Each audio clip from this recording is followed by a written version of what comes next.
Hi, it's Doreen and I'm here with Rebecca, and today we're going to actually share with you some tips on how you can freeze vegetables, mainly fruit and some vegetables, popular ones that you might use in your smoothie making, so that helps you to make them faster and easier. All about making it easier. Yeah, so Rebecca's going to start us off we're going to start with bananas. Yep.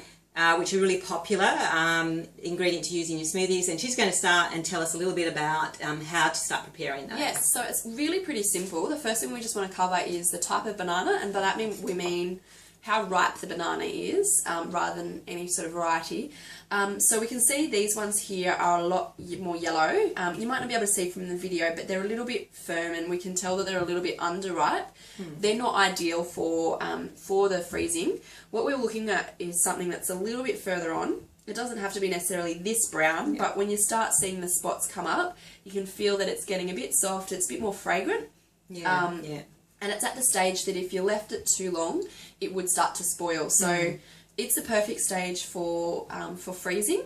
It's going to have much more flavour when you do put it in your smoothies, and it's also that perfect time to prevent spoiling that everyone hates when they buy nice fresh produce. We do have a few others here. If you wanted to just share the story with these ones. Yeah, so I was at my organic shop the other day, and they had these more, a lot riper bananas in a basket. They're still okay, they're still quite firm, but of course they're really discolouring on the outside. And they were a lot cheaper. So you can get some really good buys as you come into the warmer months, because bananas do ripe a lot faster. So they're having a lot more produce that's they're maybe not going to be able to sell at the normal prices, which makes it perfect for the buyer that's looking to stock up. So I grabbed some of these just to bring them home so I could prepare them and freeze them, and they're there for the smoothies. Yeah. So now that we know what type of banana, either of these would be fine, but these are ones that we actually do want to put in the freezer ourselves. So we're just going to go through a few steps. There's not a lot to it, but the first one would be that we need to peel the banana first. Yeah. Good idea, because I have some stories from people that have just put their bananas into the freezer with the skins on and then had a real trouble trying to peel them and to slice them up. Yeah, and we're all about making it easier, not making it more complicated for yourself. So we've got that banana peeled there. Just take off if there's any little marks on it. We've just popped one off there. And then what do we want to do after that? So you want to slice them up. So, and this also, the size will depend on how good a blender you've got. So if you've got a really high power blender, they don't have to be as thin. But of course, if your blender is, not so strong, then make them a lot thinner, because then they'll blend a lot easier. Okay, so just while you chop that up a little bit, we've covered there that the size doesn't really matter for aesthetics, it's just to help with the blending. And you can see here what we've got is a bigger surface area rather than putting them all on top of each other. We've just got a tray. You could use a plate if you didn't have as much space. Just got a little bit of baking paper that's going to stop them from sticking together in the freezer, and we just put a single layer over there. They've all got a bit of space, and that way we can pop this in the freezer. Yeah. And do you want to just tell them what happens? I'm just going to go do that now. Yeah. So they just go in on the tray. You only need to put them in with bananas, say, for about an hour. I'd check them after that, because they freeze fairly quickly, and you only need them to be fairly firm or hard, so that then you can transfer them off the tray into a Ziploc bag. So these are some of the frozen pieces of banana we've just grabbed out of the freezer. We actually did these ones overnight because it was convenient to do, but they're ready now to pop into the bag. Yeah. So if they have stuck a little bit to the bottom, you might just want to use, if you don't want to use your hands, you might just want to use a little slide to free them up.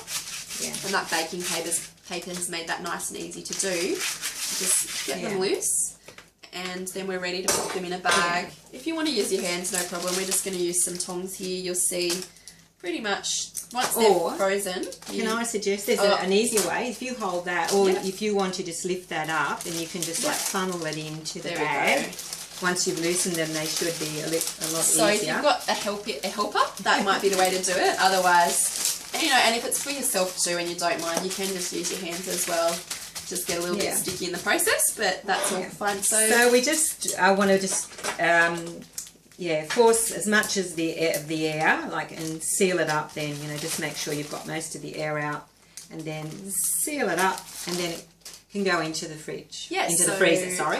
The freezer, and as you can see, this is a simple Ziploc bag, and we've just labelled on it, so you don't get mystery items in the freezer. We've just labelled what it is, the date that we froze it. Most important. For us, we don't really mind what the quantity is in there, but if you do want to measure them out, especially for particular smoothies, particularly early on, if you are going exact to the recipe, if you don't trust yourself, you could just note on there that this is 1 banana, or however many that you have, or if you've measured out per cup, you could do that as well. So I'm just going to pop this one in the freezer.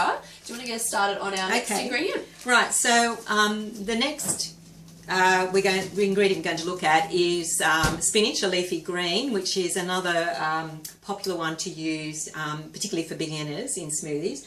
So what we're going to use today is what we call bunch English spinach. We find this better value than your baby spinach. It's much more expensive. But as you can see, they're grown and then harvested with the root, and so there's still a fair bit of grit, and you need to get rid of that. Not something you want to add into your smoothie. And so another important thing too, you might explain with any leafy greens when you first buy them, what you should do. So we tend to find that it's convenient when you buy a lot of your fresh produce to like wash your fruit like your apples straight away, do that, and then once you store them, they're all ready to use.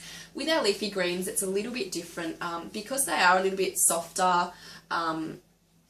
We tend to leave the washing until we're about to use them. That way we just can really minimise the chance of spoiling it by there being moisture left with it, or them going a little bit mouldy. Yeah. So, and you can just, best way to store them is just wrapped in a bit of paper towel. That just helps to absorb any moisture so that you're not going to get that spoilage. So in terms of washing, it's mainly about rinsing that out. We like to use the salad spinner just for convenience. Yep. And we've pretty much just put the bunches with the bottom torn off, put them straight here in the spinner. We first of all, we give them a good wash in water to make sure we loosen and get rid of that grit, drain that off. And then in the salad spinner, basically you put it in, and it's usually got a bit of a knob. Give it a few quick spins, and that throws off a fair bit of the moisture, which you can then drain it off, take the basket out, and then you've got your leafy greens. So you can already see that that's fairly dry. But if you do need to dry it out a little bit more, just lay it out on some paper towel. Or a tip would be, if you're preparing a few different types of fruit and veg, perhaps do your greens earlier so they can sit out to dry while you're chopping up your bananas. So then the next step is that we then take our dried off greens, and we're going to chop it or shred it to make it in a much more manageable size to handle, and also to go into the blender, particularly if your blender is not a high powered, so it's going to process a lot quicker so it doesn't heat up. And also so that you don't, if you want a nice smooth smoothie, you're less likely to get those chunky bits. So as you can see, we've already shredded this, and basically the next thing is we're going to package up our greens so that we can freeze them, but we need to decide what quantity. So with the greens, I think it's really much easier if you can package them in the quantities you're likely to use them in. So a cup is a good measure. Or if you do make bigger smoothies, you might do 2 cups. But again, simply just labelling that on our bag. We've got a little bit of a smaller bag because it's not quite as big here with the amount we've got. We tend to find this is easier. We've got a sense for just picking a handful. So you can see that. But if you are still wanting to measure it out, you can of course use your cups. And you'll see that cup, excuse the mess, does kind of settle into your cup fairly well. So you want a fairly packed, you want to make sure your cup's packed with the greens, and it doesn't matter.